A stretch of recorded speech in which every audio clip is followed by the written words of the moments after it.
হিঙ্গলগঞ্জে গোমতী নদীর বাঁধের ধস আর বাঁধের ভাঙনে হিঙ্গলগঞ্জে রাস্তা ক্ষতিগ্রস্ত, সেতুর পাশে রাস্তা বসে গিয়েছে। অনুপম রয়েছেন, কি অবস্থা অনুপম? দেখো অতনুদা, এই যে হিঙ্গলগঞ্জের একদম সুন্দরবন লাগোয়া যে হেমনগর, সেই হেমনগরের যে গোমতী নদী, সেই গোমতী নদীর ধারে যে বাঁধ এবং বাঁধের ওপরের যে রাস্তা, সেই রাস্তার প্রায় 300 ফুট বাঁধ বসে গেছে এবং বসে গিয়ে রাস্তা ভেঙে নদীতে চলে গেছে, যার ফলে কিন্তু একদম চলাচল রাস্তা দিয়ে যে রাস্তার উপর দিয়ে বা বাঁধের উপর দিয়ে চলাচল করতে পারছে না মানুষ। রীতিমতো দুর্ভোগের মধ্যে পড়েছে এবং এলাকার মানুষের কিন্তু রীতিমতো আতঙ্ক তৈরি হয়েছে। তার কারণ আর যেটুকুনি বেঁচে আছে বাঁধ, সেটুকুনিও যদি বাঁধ যদি ভেঙে যায় তাহলে প্রায় 10 থেকে 12টি গ্রাম কিন্তু জলমগ্ন হবে, কয়েক হাজার পরিবার কিন্তু জলমগ্ন হবে, ফ্লাড সেন্টারে গিয়ে উঠতে হবে এবং তাদের দুর্দশার শেষ থাকবে না। এই কারণে কিন্তু তারা রীতিমতো আতঙ্কে ভুগছে এবং এলাকার মানুষ কিন্তু বহুবার স্থানীয় পঞ্চায়েতের থেকে শুরু করে বিডিওকে কিন্তু জানিয়েছে। যদিও বিডিও অফিসের তরফ থেকে জানানো হয়েছে যে সেখানে লোক পাঠানো হয়েছে এবং ইতিমধ্যে সেইখানকার কাজ শুরু হবে, তবে কবে কাজ শুরু হবে তার দিকেই সেই আশায় কিন্তু এলাকার মানুষ।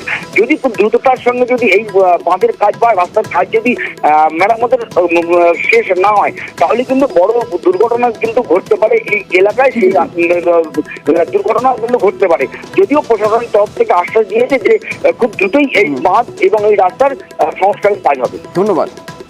গর্ভবতী মায়েদের নিজাত গেলে কি কষ্ট করে নিয়ে যেতে হয়, রাস্তাটা সোজা হচ্ছে না, যাতে রাস্তাটা সোজা হয় সেই ব্যবস্থাটা হোক।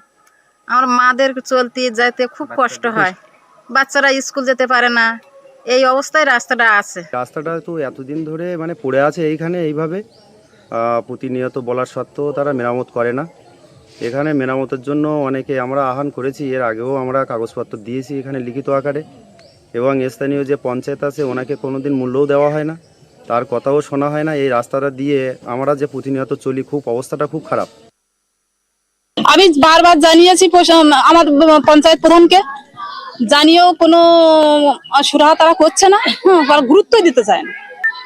আমি বারবার করে বলছি যে এখান থেকে একটা যে ডেলিভারি পেশেন্ট তাদেরকেও নিয়ে যাওয়া যায় না, এমার্জেন্সি হলে ভীষণ কষ্ট করে যাতায়াত করতে হয়। স্কুল পড়ুয়াদের কিংবা জনসাধারণের খুব কষ্টে দুর্ভোগে তারা ভুগছে এই রাস্তার জন্য, কিন্তু প্রশাসনকে জানিয়েও কোনো সুরাহা মিলছে না। খুব বাজে অবস্থা, যে কোনো মুহূর্তে নদী সাইডে নদী আছে, যে কোনো মুহূর্তে একটা বড় বান ডাকলেই ভেসে যায়, গ্রাম ভেসে যায়, রাস্তা ভেঙে জল ঢুকে যায়, তো কোনো রকমের সংস্কার পাচ্ছি না।